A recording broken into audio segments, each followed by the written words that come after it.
Voilà, Sabine Dalle, je suis de la paroisse Notre-Dame du Saint-Cordon à Valenciennes. Donc je fais partie de l'équipe funérailles de ma paroisse là, depuis les années juste après Covid. Donc j'ai fait une formation d'acolyte puis officiante et aussi une petite formation pour les commentaires de texte.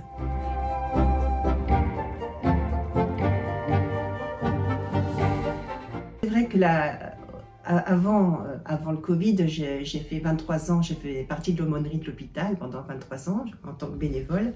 Mais pendant le Covid, on n'avait plus le droit d'aller dans notre service. Et donc en fait, c'est comme ça que je me suis dit, qu'est-ce que je vais faire? Et je suis passée de bénévole à l'hôpital, où là c'était la rencontre de la personne malade, mais aussi des familles qui accompagnent. Enfin, ça m'a beaucoup servi dans l'écoute de ne pas avoir de projet sur la personne qu'on rencontre, mais que ce soit elle qui se dise, et c'est elle qui a les ressorts pour dire ce qu'elle vit en elle. En fait, finalement, au funérailles, c'est un peu ça. Alors là, c'est pas se battre contre la maladie ou d'accompagner vers la mort, mais là, c'est vraiment d'accompagner vers la vie éternelle. C'est une autre façon de voir, mais c'est un beau chemin d'espérance et de foi.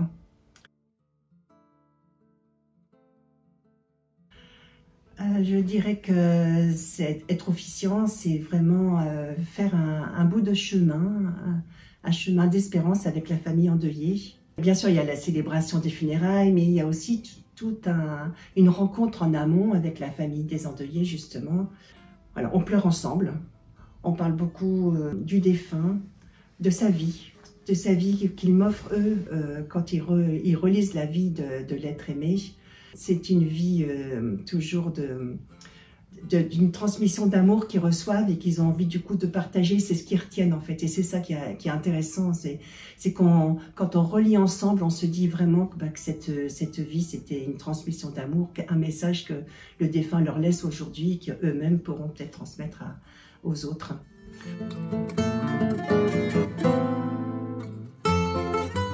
Je peux pas dire que je sois très détendue parce qu'à chaque fois c'est nouveau et puis on a envie de s'accorder en fait, de partir ensemble sur ce chemin d'espérance.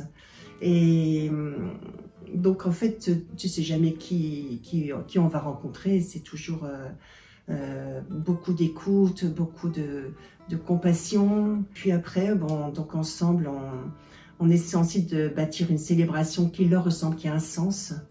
Une célébration qui part de leurs émotions en fait, bien sûr, mais qui nous entraîne sur une vie de foi. Pour moi, ce qui est important, c'est qu'ils nous partagent ce passage en fait, ce passage de la vie terrestre à la vie éternelle, et qu'ils en aient vraiment cet espoir, cette espérance d'une vie auprès du Père, d'un Dieu d'amour. Voilà.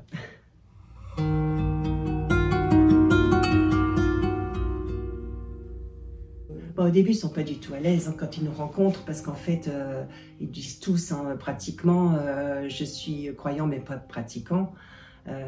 Après, on voit ensemble qu'est-ce que ça veut dire pratiquer. Et par contre, s'ils viennent là, alors c'est toujours par respect pour leur défunt, parce que c'est quelqu'un qui a souhaité être enterré à l'église ou eux-mêmes sont enterrés à l'église. Mais ce qui est beau, c'est qu'ils ont beaucoup de respect pour cette vie de foi en Jésus, au Christ.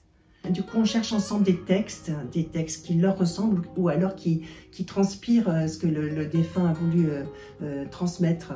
Donc, que ce soit pour la lecture, la première lecture, aussi pour le psaume qui sont toujours des beaux chants d'amour. Et pour l'évangile, Jésus, par son exemple, par son humanité, en fait, on essaie de retracer ce que le défunt a essayé de vivre dans sa vie.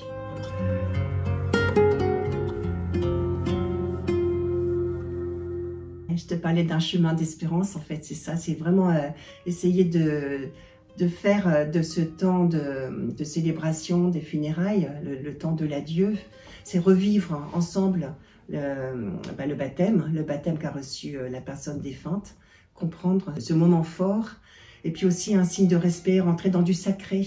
Et ça aide vraiment à faire ce passage de la vie terrestre à la vie éternelle. Et donc de revivre tous ces moments, par exemple le geste de l'encens, en fait, c'est cette prière qui monte, mais il y a tout un mystère derrière, le mystère de la vie en Dieu et de cette vie qui ne finit pas en fait.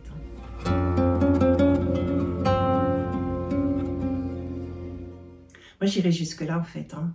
Quand on prépare les funérailles, on leur explique qu'au départ, on fait sonner le glas, mais à la fin de la célébration, on met plutôt des cloches qui fassent communauté, en fait, comme si quand on sortait le dimanche après la messe dominicale, c'est un peu ce même son, c'est-à-dire qu'il y a une communauté qui s'est réunie, on a tous pleuré ensemble et on part ensemble avec presque cette espérance qui est forte, mais qui peut aboutir à une joie, parce qu'on se sait aimé de Dieu et aimé pour toujours.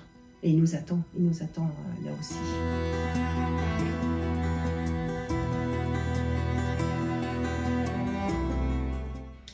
Bah déjà la compassion, puis l'humilité aussi, parce qu'on n'a pas réponse à tout, hein, c'est un mystère. On témoigne et on ose dire notre foi, en espérant que les gens se sentent plus heureux en sortant, en étant rassurés, même s'ils ne pratiquent pas, d'entendre parler d'amour de Dieu, voilà.